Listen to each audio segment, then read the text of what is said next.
ಹರಿಯ ಅವತಾರಗಳು ಹಲವು. ಅದರಲ್ಲಿ ಹರಿಯ ಭಕ್ತರ ಅವತಾರಗಳು ಹಲವು. ಯತಿಗಳ ಒಂದು ಸ್ಮರಣೆಯು ಕೂಡ ನಾವಿಲ್ಲಿ ಮಾಡ್ತೇವೆ. ಯತಿಗಳ ಮೂಲಕ ನಾವು ಹರಿಯನ್ನ ತಲುಪುತ್ತೇವೆ. ಇಲ್ಲಿ ಯಾರ ಸೇವೆ ಯಾರಿಗೆ ತಲುಪುತ್ತದೆ ಅನ್ನೋದೇ ನಮಗೆ ನಮ್ಮ ಮನುಷ್ಯರಾದ ನಾವೆಲ್ಲೂ ಕಾಣೋದಿಲ್ಲ. ಇದೆಲ್ಲವೂ ನಮಗೆ ಒಂದು ಆಶ್ಚರ್ಯಕರವಾದಂತಹ ಅನುಭವ. ಹಾಗೂ ಯಾರು ಎಲ್ಲಿ ಹೇಗೆ ಇರುತ್ತಾರೆ, ಎಲ್ಲಿ ಯಾರನ್ನ ಹೇಗೆ ಸೇರಿಸ್ತಾರೆ ಅನ್ನೋದು ಗುರು ರಾಯರಿಗೆ ಹೊರತು ನಮಗೆ ಯಾರಿಗೂ ತಿಳಿದಿಲ್ಲ. ಅದರಲ್ಲಂತೂ ಪ್ರಹ್ಲಾದರಾಜರಾಗಿ ಅವರು ನರಸಿಂಹ ಅವತಾರಕ್ಕೆ ಕಾರಣದ ಪ್ರಹ್ಲಾದರಾಜರು ನರಸಿಂಹನ ಒಂದು ತೊಡೆಯಲ್ಲಿ ಕೂತಂತಹ ಮಹಾನುಭಾವರು. ಅಂತೆಯೇ ಬಾಹಲಿಕ ರಾಜರಾಗಿ, ವ್ಯಾಸರಾಜರಾಗಿ, ಇಂದು ಕಲ್ಪ ವೃಕ್ಷವಾಗಿ, ಕಾಮಧೇನುವಾಗಿ ನಮ್ಮ ಕಣ್ಮುಂದೆ ಕಾಣುತ್ತಿದ್ದಾರೆ. ಎಲ್ಲ ಅವತಾರಗಳಲ್ಲೂ ಅವರ ಒಂದೇ ಉದ್ದೇಶ ಎಲ್ಲರ ಒಂದು ಬಾಳಲ್ಲಿ ಸುಖ ಆಗಬೇಕು, ತಾವು ಅನುಭವಿಸಿದಂತಹ ಕಷ್ಟಗಳು ಬೇರೆಯವರಲ್ಲಿ ಇರಬಾರದು ಅನ್ನೋ ಮಹಾನುಭಾವರು ಶ್ರೀ ರಾಘವೇಂದ್ರ ಗುರುಗಳು. ಅಂತೆಯೇ ರಾಘವೇಂದ್ರ ನೆನೆದಂತಹ ಭಕ್ತರು ಕೂಡ ಅಂತಹ ಮನೋಭಾವವನ್ನು ಹೊಂದೇ ಇರ್ತಾರೆ. ಸಾಕ್ಷಿಯಾಗಿ ನಮ್ಮ ಗುರುರಾಜಾಚಾರ್ಯರು ಅವರಂತಹ ಹಲವು ನಾವು ಕೂಡ ಈ ರಾಯರ ಭಕ್ತಾಚನಲ್ಲಿ ರಾಯರನ್ನ ತೋರಿಸುವಂತಹ ಒಂದು ಸೇವೆಯನ್ನು ಮಾಡ್ತಿದ್ದೇವೆ. ಗುರುರಾಜಾಚಾರ್ಯರು ರಾಯರ ಒಂದು ಮಠಕ್ಕೆ ಬೇಕಾದಂತಹ ಕೆಲವು ಸಾಮಗ್ರಿಗಳು, ಆನೆಯ ರಥ ಆಗಿರ್ಬೋದು, ಮೂರ್ತಿಗಳಾಗಿರ್ಬೋದು, ರಥಗಳಾಗಿರ್ಬೋದು, ಇಂತಹ ಕೆಲವು ಅಮೂಲ್ಯವಾದಂತಹ ಒಂದು ದಾನವನ್ನ ಮಾಡ್ತಿದ್ದಾರೆ. ಇದರ ಬಗ್ಗೆ ಹೇಳುವುದಾದರೆ ಅವರ ಮೂಲಕ ನಾವು ಪೂರ್ತಿಯಾಗಿ ತಿಳ್ಕೊಂಡು ಬನ್ನಿ. ನಮಸ್ಕಾರ ಸ್ವಾಮಿ. ನಮಸ್ಕಾರ. ಸೊ ನಿಮ್ಮ ಒಂದು ಈ ಸೇವೆಯ ಒಂದು ಭಾಗವಾಗಿ ಕೇಳೋದಾದರೆ ನಿಮಗೆ ಹೇಗೆ ಪ್ರೇರಣೆ ಅನಿಸ್ತು, ಇವೆಲ್ಲ ಮಾಡೋದಕ್ಕೆ ಕಾರಣ ಏನು ಅನ್ನೋದು ತಿಳ್ಕೊಳೋದಾದರೆ? ನಾನು 2014ರಲ್ಲಿ ನಮ್ಮ ತಂಗಿ ಗಂಡ ಆದ ನಾಗರಾಜನವ್ರ ಕಡೆಯಿಂದ ಮಠದಲ್ಲಿ ಇವತ್ತು ಮಧ್ವನವಮಿ, ಆ ಮಧ್ವನವಮಿ ಕಾರ್ಯಕ್ರಮದಲ್ಲಿ ಇದ್ದಕ್ಕಿದ್ದಾಗೆ ಏನೋ ಪ್ರೇರಣೆ ಆಗಿ ಅವರು ನನಗೆ ನಮ್ಮ ಭಾವನಿಂದ ಪ್ರೇರಣೆ ಆಯಿತು, ಇದನ್ನು ಮಾಡಿಕೊಡಿ ಅಂತ. ಸೊ ಅವಾಗಿಂದ ನಾನು ಯಲಹಂಕ ರಾಘವೇಂದ್ರ ಸ್ವಾಮಿ ಮಠಕ್ಕೆ ಒಂದು ವ್ರತ ಮಾಡಿಕೊಟ್ಟೆ. ಸರಿ. ಸೊ ಆವಾಗಿಂದ ಶುರು ಆಗಿದ್ದು ಇಲ್ಲಿವರೆಗೂ ದೇವರು ನಮ್ಮ ಕೈನಲ್ಲಿ ಯಾವುದು ನಿಲ್ಲಿಸಿಲ್ಲ, ತಗೊಂತಾ ಇದ್ದಾರೆ. ಮಾಡ್ಕೊಡಕ್ಕೆ ನಾವ್ಯಾರು, ಭಗವಂತ ಕೊಟ್ಟಿದ್ದಾನೆ, ತಗೊಂತಾ ಇದ್ದಾನೆ ಅಂತ ತಿಳ್ಕೊಂಡು ಮಾಡ್ತಾ ಇದ್ದೀವಿ. ಇದರಿಂದ ನನಗೆ ಎಲ್ಲ ಮಠಗಳಲ್ಲೂ ಒಂಥರ ಒಡನಾಟ ಇದೆ. ಹೌದು, ಅದು ಇಲ್ಲಿವರೆಗೂ ನಡ್ಕೊಂಡ್ ಬಂದಿದೆ. ಯಾಕಂದ್ರೆ ಬೆಳಿಗ್ಗೆ ಒಂದು ಪೂಜೆಯಿಂದ ಹಿಡಿದು ಸಾಯಂಕಾಲ ಪ್ರಾಂಗಣದ ಒಂದು ರಥೋತ್ಸವ ಆಗುವವರೆಗೂ ಒಂದು ಪೂರ್ತಿ ಆಗುತ್ತೆ ಅವತ್ತಿನ ಒಂದು ಸೇವೆ. ಅಂತಹ ಸ್ಥಳದ ಅಂತ ಒಂದು ಸೇವೆಯನ್ನ ನೀವು ಪೂರ್ತಿಗೊಳಿಸ್ತಿದ್ದೀರಾ. ಎಷ್ಟೋ ಅಂದರೆ ನೀವು ಹೇಳಿದ್ರಿ ನಾವು ಕೊಡೋಕ್ಕೆ ಯಾರು, ನಾವು ತಗೊಳ್ಳಿಕ್ಕೆ ಯಾರು ಅಂತ. ಎಲ್ಲ ಮಾಡಿಸ್ಕೊಳೋದು ಅವರೇನೆ. ಯಾಕಂದರೆ ನಾವು ಎಷ್ಟೋ ಕೋಟ್ಯಾಧಿಪತಿ ಆಗಿದ್ರೂ ಅವನಿಗೆ ಕೊಡುವಂತಹ ಮನೋಭಾವವನ್ನು ಕೊಡಬೇಕಾದಿದ್ದು ರಾಯರೇ.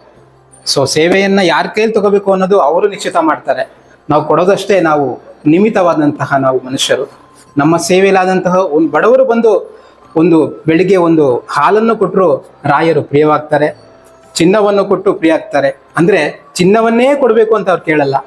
ಬೆಳಿಗ್ಗೆ ಬಂದು ಒಂದು ನಮಸ್ಕಾರ ಹಾಕೊಂಡು ದೂರದಿಂದ ಒಂದು ನಮಸ್ಕಾರ ಹಾಕೊಂಡೋಗಿ ಆವತ್ತಿನ ದಿವಸ ಎಲ್ಲ ಆತನಿಗೆ ಜಯ ಸಿಗುತ್ತೆ. ಸೊ ಇಂತಹ ಒಂದು ಒಳ್ಳೆ ಸೇವೆಯನ್ನು ಮಾಡ್ತಿದ್ದಾರೆ. ನಿಮಗೂ ತುಂಬ ಧನ್ಯವಾದಗಳು. ಇಂತಹ ಒಂದು ದಿವಸದಲ್ಲಿ ನಾನು ಇಲ್ಲಿ ಬಂದು ನಾನು ಧನ್ಯನಾಗಿದ್ದೇನೆ. ಹೀಗೆ ನಿಮ್ಮ ಒಂದು ಸೇವೆ ಮುಂದುವರೆದ ಸ್ವಾಮಿ. ನಮಸ್ಕಾರ. ಈಗ ಅದರಂತೆಯೇ ಗುರುರಾಜಾಚಾರ್ಯ ಹೇಳಿದ್ರು, ನಿಮ್ಮ ಒಂದು ಈ ಮಠದಲ್ಲಿ ಕೊಟ್ಟಿದ್ದಂತಹ ರಥ ಕೂಡ ಲಂಡನ್ನಲ್ಲಿ ಈಗ ಅಲ್ಲಿ ಸೇವೆಯನ್ನು ಸಲ್ಲಿಸ್ತಾ ಇದೆ. ಮತ್ತೆ ಇಲ್ಲಿ ಈ ರಾಯರ ಮಠ ಬಿಟ್ರೆ, ಬಾಗಶೆಟ್ಟಿಯಲ್ಲಿ ಬಿಟ್ರೆ ಮತ್ತೆ ಎಲ್ಲೆಲ್ಲಿ ನೀವು ಸೇವೆಯನ್ನು ಕೊಟ್ಟಿದ್ದೀರಾ ಅಂತ ಹೇಳೋದಾದ್ರೆ? ಸುಮಾರು ಮಠಗಳಲ್ಲಿ ಕೊಟ್ಟಿದ್ದೀನಿ. ಆತರ ಮುಖ್ಯವಾಗಿ ಹೇಳ್ಬೇಕು ಅಂದ್ರೆ ಸ್ಟಾರ್ಟ್ ಆಗಿದ್ದು ನಮ್ಮ ಯಲಹಂಕ ಉಪನಗರ ರಾಘವೇಂದ್ರ ಸ್ವಾಮಿ ಮಠದಿಂದ. ಅಲ್ಲಿ ಶುರು ಆದ್ಮೇಲೆ ಮಾರುತಿ ನಗರ ರಾಘವೇಂದ್ರ ಸ್ವಾಮಿ ಮಠದಲ್ಲಿ ಕೊಟ್ಟಿದೆ. ಅದಾದ್ಮೇಲೆ ನಮ್ಮ ಇಲ್ಲಿ ಬಾಗಶೆಟ್ಟಹಳ್ಳಿ ಮಠಕ್ಕೆ. ಸೊ 17 ವರ್ಷ ಆಗಿದೆ ಇಲ್ಲಿ ಕೊಟ್ಟು. ಆ ರಥ ಲಂಡನ್ಗೆ ಹೋಗಿದೆ ಅನ್ನೋದು ನನಗೆ ಒಂದು ಹೆಮ್ಮೆ ವಿಚಾರ. ಹೌದು. ಸೊ ಅದೊಂದು. ಆಮೇಲೆ ಇದರಲ್ಲಿ ತಂಬಿಹಳ್ಳಿ ಮಠ, ಕೋಲಾರದ ಹತ್ರ ತಂಬಿಹಳ್ಳಿ ಅಂತ ಇದೆ, ಮಾಧವ ತೀರ್ಥರ ಮಠ ಇದೆ. ಅಲ್ಲಿ ಧನ್ವಂತರಿ ದೇವಸ್ಥಾನಕ್ಕೆ ರಥ ಒಂದು ಕೊಟ್ಟಿದೆ, ಧನ್ವಂತರಿ ದೇವರಿಗೆ. ಅದಲ್ದೇನೆ ಅದೇ ಊರಿನಲ್ಲೇನೆ ಸೂರ್ಯ ದೇವರಿಗೆ ಒಂದು ಸೂರ್ಯ ರಥ ಕೊಟ್ಟಿದೆ, ಸಪ್ತ ಕುದುರೆಗಳ ಸಮೇತ ರಥ ಕೊಟ್ಟಿದೆ. ಆಮೇಲೆ ಅದೇ ನಮ್ಮ ಶ್ರೀಪಾದರಾಜರ ಮಠ ಹ್ಮ್ ಅಲ್ಲಿ ಒಂದು ಗಜವಾಹನ ಕೊಟ್ಟಿದೆ. ಹಾ ಈಗ ನಮ್ದು HMT ಜಾಲಹಳ್ಳಿ ಮಠದಲ್ಲಿ ಒಂದು ಗಜವಾಹನ ಇದೆ. ಹ್ಮ್ ಅದಲ್ದೇನೆ ನಾನು ತಿರ್ಗಾ ಯಲಹಂಕ ರಾಘವೇಂದ್ರ ಸ್ವಾಮಿ ಮಠಕ್ಕೂ ಒಂದು ಗಜವಾಹನ ಕೊಟ್ಟಿದೆ. ಹೌದು. ಸೊ ಹಿಂಗೆ ನಡ್ಕೊಂಡು ಬರ್ತಾ ಇದೆ. ನನಗೆ ನಮ್ಮ ಇಫ್ರಾನ್ ಅಂತ ಕಾರ್ಪೆಂಟ್ರು ಹ್ಮ್ ಜೊತೆಲಿ ಇರೋದ್ರಿಂದ ಬಿಲ್ಲೆ ಅವ್ರು ಕಳಿಸಿ ಅಕರಿಮ ಅವ್ರನ್ನ ಇಫ್ರಾನ್ ಅಂತ ಕಾರ್ಪೆಂಟ್ರ್ ಅವ್ರ ಜೊತೆಲಿ ಇರೋದ್ರಿಂದ ನನಗೆ ಇದು ಅನುಕೂಲ ಆಗಿ ಮಾಡ್ಕೊಂಡು ಹೋಗ್ತಾ ಇದೆ. ವಿಶೇಷವಾಗಿ ನಮಗೆ ಒಬ್ರು ಜಯತೀರ್ಥ ಅನ್ನೋರ ಫ್ರೆಂಡು ಹಾ ಒಂದು ಆನೆ ಬೇಕು ನನಗೆ ಅಂತ ಹೇಳಿ ಮಹೇಶಿಗೆ ಆನೆ ಕೊಡಬೇಕು ಅಂತ ಹೇಳಿ ಮಾಡಿದ್ರು. ಹಾ ಸೊ ಆನೆ ಮಾಡಿಸಿ ಮಹೇಶಿಗೆ ತೊಗೊಂಡೋಗಿ ಒಪ್ಸಿದ್ವಿ. ನಮ್ಮ ಸತ್ಯಾತ್ಮ ಗುರುಗಳಿಂದ ಅದಕ್ಕೆ ಪೂಜಾ ಹವನಗಳೆಲ್ಲ ಆಗಿ ಪ್ರಾಕಾರೋತ್ಸವ ಆಗಿ ತುಂಬ ಖುಷಿ ಬಿದ್ದು ನನಗೆ ಆಶೀರ್ವಾದ ಮಾಡಿ ಕಳಿಸೋದು. ಅದು ಮಾರನೇ ದಿನ ಏನೋ ಕಾರಣಾಂತರದಿಂದ ಬಿದ್ದದು ಡ್ಯಾಮೇಜ್ ಆಗೋಯ್ತು. ಇಲ್ಲಿ ಉತ್ತರಾದಿ ಮಠಕ್ಕೆ ಕೊಟ್ಟಿದ್ದು ಇದು ಮಲ್ಕೇಡ ಮಲ್ಕೇಡ. ಮಲ್ಕೇಡದಲ್ಲಿ. ಸೊ ಆವಾಗ ನನಗೆ ಸುಮಾರು ದಿನ ಗೊತ್ತಾಗ್ಲಿಲ್ಲ. ಆಮೇಲೆ ಏನೋ ವಿಷಯ ತಿಳಿಯಿತು. ತಿಳಿದ್ಮೇಲೆ ಸ್ವಾಮಿಗಳಿಂದ ನೀನು ಅದನ್ನ ರೆಡಿ ಮಾಡಿಸು, ನಾನು ಅದನ್ನ ಏನು ಮಾಡಬೇಕು ಅಂತ ಹೇಳ್ತೀನಿ ಅಂತ ಹೇಳಿದ್ರು. ಆಮೇಲೆ ಅದನ್ನ ರೆಡಿ ಮಾಡಿಸಾಯ್ತು. ನಾವು ಕಾರ್ಪೆಂಟ್ರನ್ನ ಇಟ್ಕೊಂಡು ನಮ್ಮ ಯಲಹಂಕ ರಾಘವೇಂದ್ರ ಸ್ವಾಮಿ ಮಠಕ್ಕೆ ಸಹಸ್ರ ಕೋಟಿ ತುಳಸಿ ಅರ್ಚನೆಗೆ ಸ್ವಾಮಿಗಳು ಬಂದಿದ್ರು. ಸರಿ. ಅವಾಗ ಬಂದಾಗ ನನಗೆ ಹೇಳಿದ್ರು, ಆನೆ ರೆಡಿ ಆಗಿದ್ರೆ ಅದನ್ನ ನೀನು ಮಲ್ಕೇಡಾಗಿ ತೊಗೊಂಡೋಗಿ ಕೊಟ್ಬಿಡು ಅಂತ ಹೇಳಿದ್ರು. ಸೊ ನಾವು ಅದನ್ನು ಮಲ್ಕೇಡಾಗಿ ತೊಗೊಂಡೋಗಿ ಕೊಟ್ವಿ. ಆಮೇಲೆ ಅಲ್ಲಿ ಹೋದ್ಮೇಲೆ ಅಲ್ಲಿಂದ ಗುರುಗಳಿಂದ ಒಂದು ಕುದುರೆ ಬೇಕು ಅಲ್ಲಿಗೆ ಅಂತ ಹೇಳಿದ್ರು.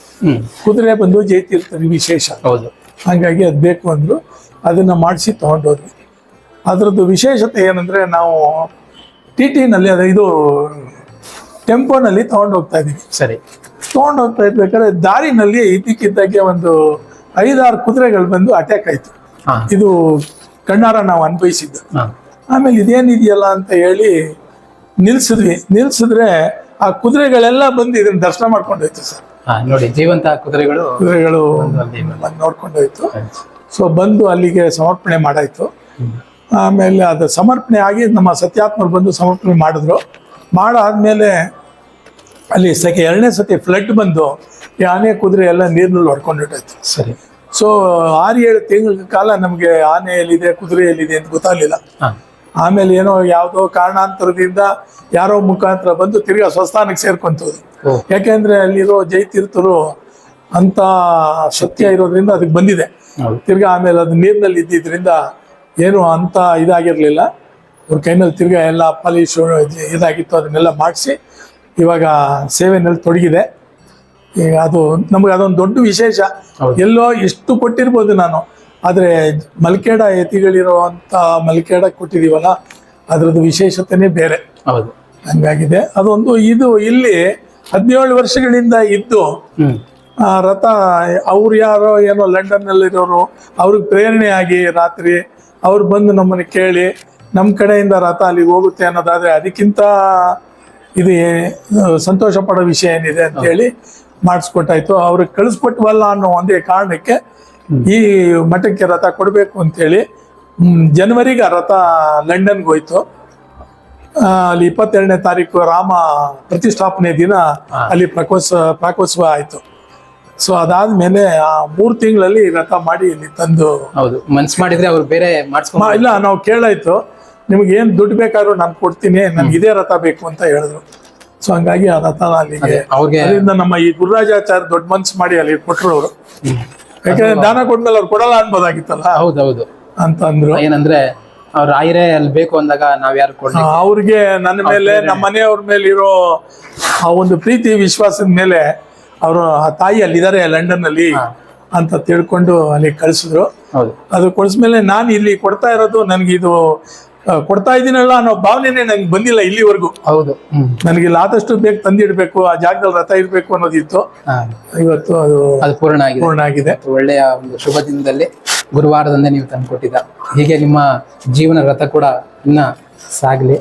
ಸೊ ರಥ ಅನ್ನೋದು ಸಾಮಾನ್ಯದ ಮಾತಲ್ಲ, ಅದರಲ್ಲಿ ಕುಂತಿರುವಂತಹ ಭಗವಂತ ನಮ್ಮೆಲ್ಲರಿಗೂ ಆಶೀರ್ವಾದ ಮಾಡ್ತಾನೆ. ಗುರುರಾಜ ಆಚಾರ್ಯ ಬಗ್ಗೆ ಹೇಳೋದಾದ್ರೆ ಹೇಳಿಸಿ. ಈ ಇದರಲ್ಲಿ ಇನ್ನೊಂದು, ಈಗ ನಾವ್ ಏನೇ ಬೇಕಾದ್ರೂ ತಗೋಬಹುದು, ದುಡ್ಡು ಕೊಟ್ಟು ಕಾರ್ ತಗೋಬಹುದು, ಏನೇ ಬೇಕಾದ್ರೂ ಮಾಡ್ಬೋದು. ನನಗೆ ಕೊಟ್ಟಿರೋದ್ರಲ್ಲಿ ನನಗೆ ತೃಪ್ತಿ ಇದೆ. ಆದ್ರೆ ಈಗ ಈ ರಥನೇ ಆಗ್ಲಿ, ಪ್ರಹ್ಲಾದ್ ರಾಜರಾಗ್ಲಿ, ಇದೆಲ್ಲ ಕೊಡೋದ್ರಿಂದ ಅದು ಏನು ಮನಸ್ಸಿನಲ್ಲಿ ನನಗೊಂದು ಸಂತೋಷ ಆಗುತ್ತೆ ಅನ್ನೋದು ಹೇಳ್ಕೊಳಕ್ಕಾಗಲ್ಲ ಅಂತ ಭಗವಂತ ಆ ಒಂದು ಇದು ಕೊಟ್ಟಿದ್ದಾನೆ. ಹೌದು, ಅದರಲ್ಲಿ ತೃಪ್ತಿ ಇದೆ, ನನಗೂ ನಮ್ಮ ಮನೆಯೊಳಗೂ ತುಂಬಾ ತೃಪ್ತಿ ಈ ಇದೆ. ಜನ್ಮದ ಒಂದು ಸೇವೆ ನಿಮಗೆ ಪ್ರಾಪ್ತಿ ಆಗಿದೆ. ಯಾಕಂದ್ರೆ ಯಾರು ಕೂಡ ಬೇರೆಯವ್ರಿಗೆ ಯಾರಿಗೂ ಸೇವೆ ಕೊಡಲ್ಲ, ನಿಮ್ಗೆ ಅದು ಒಂದು ಒಲ್ದಿದೆ, ನೀವು ಮಾಡಿಸ್ಕೊಟ್ಟಿರ. ಸೊ ನಿಮ್ಮ ಯಾಕೆಂದ್ರೆ ಇವಾಗ ಇದು ನಡೀತಾ ಇದೆ ಅನ್ನೋದಕ್ಕೊಂದು ನಿದರ್ಶನ ಸಣ್ಣದು ಹೇಳ್ತೀನಿ. ಮೊನ್ನೆ ಭಾನುವಾರ ತಿರುಪ್ತಿಗೆ ನಮಗೆ ದರ್ಶನಕ್ಕೆ ಅವಕಾಶ ಮಾಡಿಕೊಟ್ರು ಮಿಸ್ಟರ್ ಚೇತನ್ ಅನ್ನೋರು. ಸೊ ಅವ್ರಿಗೆ ಹೋಗಿ ದರ್ಶನ ಮಾಡ್ಕೊಂಡು ಬರ್ಬೇಕಾದ್ರೆ ನಾವು ರಾಘವೇಂದ್ರ ಸ್ವಾಮಿ ಮಠದಲ್ಲಿ ಹೋಗಿ ಪೂಜೆ ಮಾಡಿಕೊಂಡು ಪ್ರಸಾದ ತೊಗೊಂಡು ಬರ್ತಾ ಇರ್ಬೇಕಾದ್ರೆ ನನಗೆ ಅನಿಲ್ ಅನ್ನೋ ಒಬ್ಬ ಮ್ಯಾನೇಜರ್ ಕರ್ಕೊಂಡು ಅವ್ರಿಗೆ ಹೇಳಿದ್ರು, ನನಗೆ ನಿಮ್ಮ ಕಡೆಯಿಂದ ಪ್ರಹ್ಲಾದ್ ರಾಜರು ಬೇಕು ಅಂತ. ಮಂತ್ರಾಲಯದ ಮಠ ತಿರುಪತಿನಲ್ಲಿ ಆ ಮಠ ಓಪನ್ ಆಗಿ ಎಷ್ಟು ವರ್ಷ ಆಗಿದೆ, ಪ್ರಹ್ಲಾದ್ ರಾಜರು ಇರಲ್ವಾ, ಆ ಭಾಗ್ಯ ನನಗೆ ಸಿಕ್ಕಿದೆ ಅಂದ್ರೆ ಅದಕ್ಕಿಂತ ಇನ್ನೇನ್ ಬೇಕಾಗಿದೆ ಅಂತ ಅನ್ನಿಸ್ತು ನನಗೆ. ಸೊ ನೀವು ಮಾಡಿಸಿ ರೆಡಿ ಮಾಡಿ ಇಟ್ಕೊಳ್ಳಿ, ನೀವು ಹೇಳಿದ್ರೆ ನಾನು ಕರ್ಕೊಂಡು ಹೋಗಿ ಮಂತ್ರಾಲಯದಲ್ಲಿ ಆ ಪ್ರಹ್ಲಾದ್ ರಾಜನ್ನ ಸ್ವಾಮಿಗಳಿಗೆ ಒಪ್ಪಿಸಿ ಪೂಜೆ ಮಾಡಿಕೊಂಡು ತಿರುಪತಿನಲ್ಲಿ ನಾನು ಹೋಮ ಮಾಡಿ ವಿಗ್ರಹ ತಗೊಂಡು ನಿಮ್ಗೆ ದರ್ಶನ ಮಾಡಿ ಕಳಿಸ್ತೀನಿ ಅಂತ ಹೇಳಿದ್ದಾರೆ. ಇದಕ್ಕಿಂತ ಇನ್ನು ಏನ್ ಬೇಕು ಭಾಗ್ಯ ಅನ್ನಿಸ್ಬಿಡ್ತದೆ. ವೈಕುಂಠ ಒಂದು ಕ್ಷೇತ್ರದಲ್ಲೇ ನಿಮ್ಮ ಒಂದು ಸೇವೆ ಕೂಡ ಆಗಿದೆ ಅಂದ್ರೆ ಇದು ಬಟ್ ನನಗೆ ಇದು ಮಾಡ್ತಾ ಇದ್ದೀನಿ, ಸಂತೋಷ ಇದೆ, 100% ಸಂತೋಷ ಇದೆ. ಒಂದು ದುಃಖದ ಸಂಗತಿ ಏನಂದ್ರೆ ಈ ಮಾಡ್ತಾ ಇರುವಾಗ ನಮ್ಮ ಜೊತೆಲಿ ನಮ್ಮ ಧರ್ಮಪತ್ನಿ ಇರ್ಲಿಲ್ವಲ್ಲ ಅನ್ನೋದೊಂದು ಬಿಟ್ರೆ, ಬಟ್ ಆದ್ರೆ ಈಗ ಮನಸ್ಸು ಅವ್ರು ಇದಾರೆ ಅಂತ ತಿಳ್ಕೊಂಡೆ ಈ ಮುಂದಿನ ಕಾರ್ಯಗಳನ್ನ ಮಾಡಿಸ್ತಾ ಇದ್ವಿ. ಹೌದು, ಯಾಕಂದ್ರೆ ನಮ್ಮ ಒಂದು ಅವ್ರ ದೇಹನ ಬಿಟ್ಟೋಗಿರ್ಬೋದು, ಅವ್ರ ಮೂಲಕ ನಿಮ್ಮ ಒಂದು ಸೇವೆ ನಡೀತಾ ಇದೆ. ವಿಜಯಲಕ್ಷ್ಮಿ ಅವ್ರ ಹೆಸರು ಮಗಳು ಅಳಿಯ ಅವರು ನಮ್ಮ ಮನೆಯವರು ಉಷಾ ಅಂತೇಳಿ, ಅದೇ ಅವ್ರ ಹೆಸರಲ್ಲಿ ಸೇವೆ ನಡೀತಾ ಇದೆಯಲ್ಲ, ಅವ್ರು ಇವಾಗೂ ಜೀವಂತಾನೆ. ಸೊ ಸೇವೆ ನಡೀತಿದೆ, ಅವರು ದೈಹಿಕವಾಗಿ ಇಲ್ಲದೆ ಇರ್ಬೋದು, ಅವರ ಹೆಸರಲ್ಲಿ ಸೇವೆ ನಡೀತಾ ಇದೆಯಲ್ಲ, ಅವರು ಜೀವಂತವಾಗಿದ್ದಾರೆ ಅಂತ. ಬಟ್ ಇವತ್ತು ನಾನು ನಿಮ್ಮ ಮುಂದೆ ನಿಂತ್ಕೊಂಡು ಮಾತಾಡ್ತಾ ಇದ್ದೀನಿ, ಇದೆಲ್ಲ ನಡೀತಾ ಇದೆ ಅನ್ನೋದಕ್ಕೆ ನಮ್ಮ ಗುರುರಾಜಾಚಾರ್ಯರೇ ಕಾಣ್ರು. ಇದಕ್ಕೆ ಹೌದು, ಗುರುರಾಜಾಚಾರ್ಯರ ಒಂದು ಹೇಳೋದಾದ್ರೆ, ಗುರುರಾಜಾಚಾರ್ಯರು ಹೆಚ್ಚಾಗಿ ಅರ್ಚಕರು, ಈ ಒಂದು ಸಂಸ್ಥಾಪಕರು ಅನ್ನೋದು ಹೇಳಕ್ ಮುಂಚೆ ಅವರೊಂದು ಅನ್ನ ಸಂತರ್ಪಣೆ ಮಾಡುವಂತಹ ಭಾಗ್ಯ ದೇವರು ಅವ್ರು ಕೊಟ್ಟಿದ್ದಾರೆ. ಅವ್ರಿಗೆ ಅವ್ರು ಅವ್ನು ತಿಂತರ ಬಟ್ ಬಂದಂತಹ ಭಕ್ತಗಳು ಯಾವ ತರ ಟ್ರೀಟ್ ಮಾಡ್ತಾರೆ ಅಂದ್ರೆ, ಫಸ್ಟ್ ಬಂದ ತಕ್ಷಣ ರಾಘವೇಂದ್ರ ಮಂತ್ರ ಪ್ರತಿಯೊಬ್ಬರು ಹೇಳಿಸ್ತಾರೆ, ಬಾಯಿ ಬೆಳೆಸ್ತಾರೆ. ಅನ್ನ ಸಂತರ್ಪಣೆ ಫಸ್ಟ್ ಮಾಡಿ ಅವರು ಒಂದು ನೆಮ್ಮದಿಯನ್ನ ಅವ್ರ ಮುಖದ ಕಾಣ, ನೆಮ್ಮದಿ ಆದ್ರೆ ಇವ್ರಿಗೆ ನೆಮ್ಮದಿ ಆದಂಗೆ, ಆ ತರ ಒಂದು ಮನೋಭಾವ ಸೇವೆ. ಅವ್ರನ್ನ ಹೇಳೋ ಬಗ್ಗೆ ಎರಡು ಮಾತಲ್ಲ, ಯಾಕಂದ್ರೆ ಮೊದಲೇ ಏನು ಮಾಡ್ತಿರೋ ಅವರ ಭಕ್ತರೆಲ್ಲರೂ ಅದು ಹೆಚ್ಚಾಗಿ ಅವ್ರಿಗೆ ಲಭಿಸಿದೆ. ನಾನು ಅವ್ರ ಬಗ್ಗೆ ಹೇಳೋದು ದೊಡ್ಡ ಮನುಷ್ಯ ಅಲ್ಲ. ಇರ್ಫಾನ್ ಅವ್ರ ಬಗ್ಗೆ ಹೇಳೋದಾದ್ರೆ, ಸೊ ರಾಯರು ಸರ್ವ ಧರ್ಮದನ್ನ ಹಾಗೂ ಎಲ್ಲಾ ಜಾತಿಯ, ಎಲ್ಲಾ ಭಾಷೆಯ, ಎಲ್ಲಾ ವರ್ಗದ, ಎಲ್ಲಾ ವರ್ಣದ ಪ್ರತಿಯೊಬ್ಬರನ್ನು ಅರಸುವಂತಹ ರಾಯರು. ನೀವೇ ಬನ್ನಿ ಅವರೇ ಬನ್ನಿ ಅಂತ ಹೇಳೋದಿಲ್ಲ, ಪ್ರತಿಯೊಬ್ಬರನ್ನು ಅರಸ್ತಾರೆ. ಇವ್ರನ್ನೂ ಸೇವೆಯಲ್ಲಿ ಇನ್ವಾಲ್ವ್ ಮಾಡಿದ್ದಾರೆ. ಕಾರಣ ಇಲ್ಲೇ ಗೊತ್ತಾಗುತ್ತೆ, ಅವ್ರು ಮಾಡ್ಬೋದಿತ್ತು ರಾಯರು, ಇಂಥವ್ರನ್ನೇ ನಾವು ಚೂಸ್ ಮಾಡ್ಬೋದಿತ್ತು, ಆದ್ರೆ ಎಲ್ಲರನ್ನೂ ಕೂಡಿಸ್ತಾರೆ. ನಮ್ಮನ್ನೂ ಕೂಡಿಸ್ತಾರೆ, ನಿಮ್ಮನ್ನೂ ಕೂಡಿಸ್ತಾರೆ, ಅವರನ್ನೂ ಕೂಡಿಸ್ತಾರೆ. ಸೊ ಅಂತಹ ಮಹಾನುಭಾವರು ಒಗ್ಗಟ್ಟಲ್ಲಿ ಪೂಜೆಯನ್ನ ಮಾಡಿಸಿದ್ದಾರೆ. ತುಂಬಾ ಒಂದು ಜೊತೆ ಸೇರಿ ನೀವು ಒಳ್ಳೆ ಸೇವೆ ಮಾಡ್ತೀರಾ, ನೀವು ಯಾವ್ದೋ ನಿರ್ಮಾಣ ಪುಣ್ಯ ಆ ರಾಯರ ಸೇವೆ ಮಾಡ್ತಿದ್ದೀರಾ, ನಿಮ್ಗೆ ಕುಟುಂಬ ಎಲ್ಲ ಒಳ್ಳೇದ್ ಮಾಡಿ. ರಾಯರ ಬಗ್ಗೆ ಗೊತ್ತಿದ್ರೆ ನನಗೆ ಇದ್ರ ಬಗ್ಗೆ ಏನೋ ಗೊತ್ತಿಲ್ಲ ಸರ್.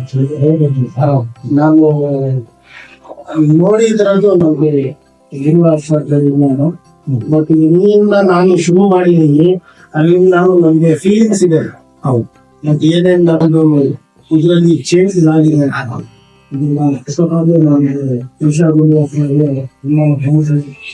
ಇಷ್ಟಪಡ್ತೀನಿ ಇಲ್ಲಿ ಸೇವಕ್ಕೆ ಒಂದು ನಿರ್ಮಾಣ ಎಲ್ಲಾರ್ಗು ಸಿಗಿಲ್ಲ. ಎಷ್ಟೋ ಜನ ಮಾಡ್ತಾವ್ರೆ, ಏನೇನೋ ಮಾಡ್ತಾವ್ರೆ, ಬಟ್ ಈ ಭಕ್ತಿ ಮಾಡಕ್ಕೆ ನಮ್ಗೆ ಅವಕಾಶ ಸಿಕ್ಕಿದೆಯಲ್ಲ, ಅದು ಕಾರಣ ಏನಂದ್ರೆ ನಮ್ಗೆ ಶ್ರೀನಿವಾಸ ಒಂದು ನೇರವಾಗಿ ಮಾಡಿದ್ದು, ಪರೋಕ್ಷವಾಗಿ ನೀವೊಂದು ಸೇವೆಯನ್ನು ಮಾಡಿ. ಯಾಕಂದ್ರೆ ನನಗೂ ಗೊತ್ತಿಲ್ಲ, ನಾನು ಎಲ್ಲ ಬರ್ತೀನಿ ನೋಡಿ ಅಂತ ನಮ್ಗೆ ಏನೋ ಮಾಡ್ತಾ ಹೋಗ್ತಾ ಇದ್ದೀನಿ. ಅದೊಂದು ಈ ಕೆಲಸ ಅದೇ ನಮಗೂ ತಗೊಂಡ್ ಬಂದಿದ್ದಾರೆ.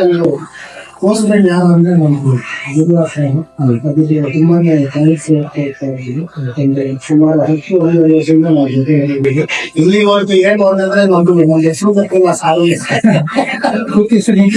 ಸೈಯದ್ ಖಾನ್ ಅಂತ. ಈಗಲೂ ಟೋಟಲಿ ನಮ್ಮ ಹೆಸರು ಇರ್ಫಾನ್ ಅಂತ ಮಾತಾಡಿಲ್ಲ. ಇನ್ಮೇಲೆ ಆಗ್ತಾರೆ ಅದು ಇದ್ರಲ್ಲಿಲ್ಲ ಮನ್ಸಲ್ಲಿ ಇಟ್ಕೊಂಡಿದ್ದಾರೆ. ಅದೇ ಸಾಕು ನಮ್ಗೆ. ಅದಕ್ಕೋಸ್ಕರ ಹೆಚ್ಚು ಕಡಿಮೆ ನಾನು ಒಂದು 25 ವರ್ಷ 25 ವರ್ಷ ಆಮೇಲೆ ಎಲ್ಲ ಜೊತೆ ಇದ್ವಿ. ಎಲ್ಲಾ ಕಡೆ ಬೆಂಗಳೂರಲ್ಲಿ ನಮ್ಗೆ ಶ್ರೀನಿವಾಸಪುರ, ಕೋಲಾರ, ಬೆಳಕೇಳ ಸುಮಾರು ಕಡೆ ನಾನು ನೋಡಿದ್ದೀವಿ. ಎಲ್ಲರೂ ನಮ್ಗೆ ಎಷ್ಟು ನನ್ ಅವ್ರ ಮನೆ ಹೋಗೋ ತರ ನಮ್ಗೆ ಇವಾಗ ಎಲ್ಲ ಫ್ರೆಂಡ್ಶಿಪ್ ಇರ್ತಾರೆ. ಅದು ಬಹಳ ಹೇಳ್ತಾ ಇದ್ರಲ್ಲ, ನಾವು ಮಾಡೋದು ಮುಖ್ಯ ಇಲ್ಲ. ಆ ರಾಯಭೂಮಿಗೆ ನೀವು ಹೇಳ್ದಂಗೆ ಯಾರ ಕೈಯಿಂದ ಏನ್ ಮಾಡ್ಸ್ಕೊಬೇಕು ಅದು ಮಾಡ್ಸ್ಕೊತಾರೆ. ಅದು ಸ್ಪೆಷಲಿ ನನ್ಗೆ ನಿಮ್ಗೆ ಒಂದು ಮಾಡಿದಾರಲ್ಲ, ಅದು ನನ್ಗೆ ಬಹಳ ದಶಾವತಾರ ಮಾಡ್ಬಿಟ್ಟು ಕೋಲಾರಿಂದ ಕಂಬೆಹಳ್ಳಿ ಅಲ್ಲಿ ಒಂದು ಗ್ರಾಮ ಸಂಸ್ಥಾನ ಇದೆ.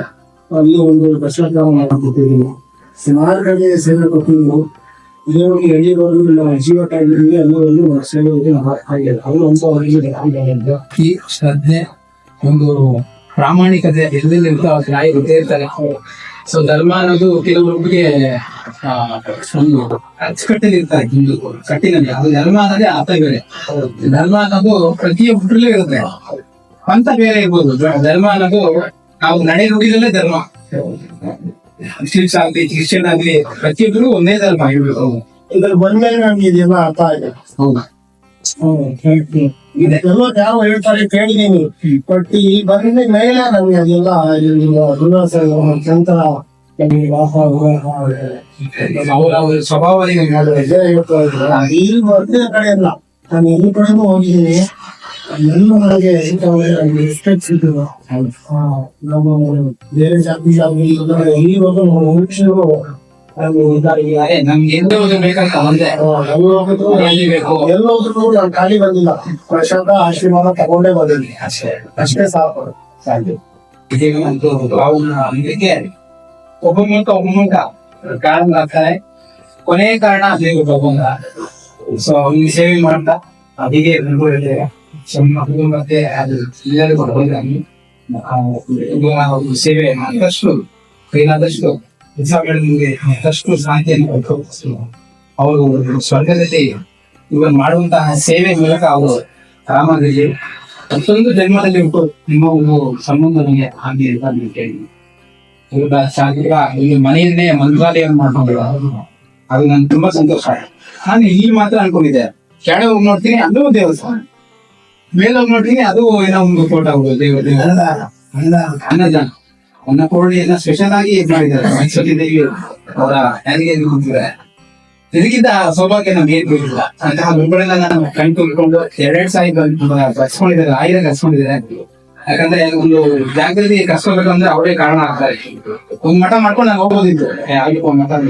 ಅದೇ 45ನೇ ಮಠ ವಿಶೇಷವಾಗಿ ಮಾಡಪ್ಪ ಅಂತೇಳಿ ಓದ್ಬಾರ್ದು ಮತ್ತೆ ಕರೆಸಿ ರಾಯ ಸೇವೆ ಮಾಡ್ಕೊಂತ ಇದೆ. ಇದು ನನ್ನ ಸೌಭಾಗ್ಯ ಅಂತ ಹೇಳಿ. ಸೊ ಪ್ರತಿ ರಾಯರ ಭಕ್ತರಲ್ಲಿ ಇದೇ ಕೇಳ್ಬೋದು, ಪ್ರಾಮಾಣಿಕತೆ ಹಾಗೂ ಸತ್ಯ ನಿತ್ಯ. ಬೇರೆಯವ್ರಿಗೆ ಹೆಲ್ಪ್ ಮಾಡಿದ್ರೆ ಪರವಾಗಿಲ್ಲ, ಬೇರೆಯವ್ರಿಗೆ ತೊಂದರೆ ಮಾಡ್ತಿದ್ರೆ ಅಷ್ಟೇ ರಾಯರ ಪ್ರೀತಿ ಆಗುತ್ತೆ. ಸೊ ಇದನ್ನ ನಾವು ಎಲ್ಲವೂ ಜಾತಿಯಲ್ಲಿ ಇಟ್ಕೊಂಡು ರಾಯನ ಸೇವೆ ಸದಾ ಇರೋಣ. ಶ್ರೀ ಗುರುಭ್ಯೋ ನಮಃ. ಹರಿ ಓಂ. ಶ್ರೀ ಗುರು ರಾಘವೇಂದ್ರ ರಾಯನ. ಶ್ರೀ ರಾಘವೇಂದ್ರ ಸ್ವಾಮಿ ಮಠದ ದರ್ಶನ ಸಂಕಲ್ಪದಲ್ಲಿ ಶ್ರೀ ರಾಘವೇಂದ್ರ ಸ್ವಾಮಿಗಳ ದೈವಿಕ ಬೋಧನೆಗಳ ಮೂಲಕ ಈ ಆಧ್ಯಾತ್ಮಿಕ ಪ್ರಯಾಣದಲ್ಲಿ ನಮ್ಮೊಂದಿಗೆ ಸೇರಿದ್ದಕ್ಕಾಗಿ ಧನ್ಯವಾದಗಳು. ಈ ಭಾವಪೂರ್ಣ ಅನುಭವವನ್ನು ನೀವು ಆನಂದಿಸಿದ್ದರೆ ಶ್ರೀ ರಾಘವೇಂದ್ರ ಸ್ವಾಮಿಗಳ ಬೋಧನೆಗಳು ಮತ್ತು ಪವಾಡಗಳಿಗೆ ಮೀಸಲಾದ ಹೆಚ್ಚಿನ ಪುಷ್ಟೀಕರಿಸುವ ವಿಷಯಕ್ಕಾಗಿ ರಾಯರ ಭಕ್ತ ಚಾನೆಲ್ಗೆ ಚಂದಾದಾರರಾಗಲು ಮರೆಯಬೇಡಿ. ಅಧಿಸೂಚನೆಗಳನ್ನು ಸ್ವೀಕರಿಸಲು ಬೆಲ್ ಐಕಾನ್ ಅನ್ನು ಒತ್ತಿರಿ ಮತ್ತು ಭಕ್ತಿಯ ಸಾಗರದಲ್ಲಿ ಮುಳುಗುವ ಅವಕಾಶವನ್ನು ಎಂದಿಗೂ ಕಳೆದುಕೊಳ್ಳಬೇಡಿ. ಆಧ್ಯಾತ್ಮಿಕ ಕಂಪನಗಳನ್ನು ಹರಿಯುವಂತೆ ಮಾಡಲು ಸಾಮಾಜಿಕ ಮಾಧ್ಯಮದಲ್ಲಿ ನಮ್ಮೊಂದಿಗೆ ಸಂಪರ್ಕದಲ್ಲಿರಿ. ರಾಯರ ಭಕ್ತ Facebook, Instagram, Twitter, Threads, YouTube, Telegram channel, WhatsApp channel. ನಮ್ಮ ಆಧ್ಯಾತ್ಮಿಕ ಕುಟುಂಬದ ಭಾಗವಾಗಿದ್ದಕ್ಕಾಗಿ ಧನ್ಯವಾದಗಳು. ಮುಂದಿನ ವಿಡಿಯೋದಲ್ಲಿ ಮತ್ತೆ ಭೇಟಿಯಾಗುವವರೆಗೂ ಶ್ರೀ ರಾಘವೇಂದ್ರ ಸ್ವಾಮಿಗಳ ಆಶೀರ್ವಾದ ಸದಾ ನಿಮ್ಮ ಮೇಲಿರಲಿ. ಓಂ ಶ್ರೀ ರಾಘವೇಂದ್ರಾಯ ನಮಃ.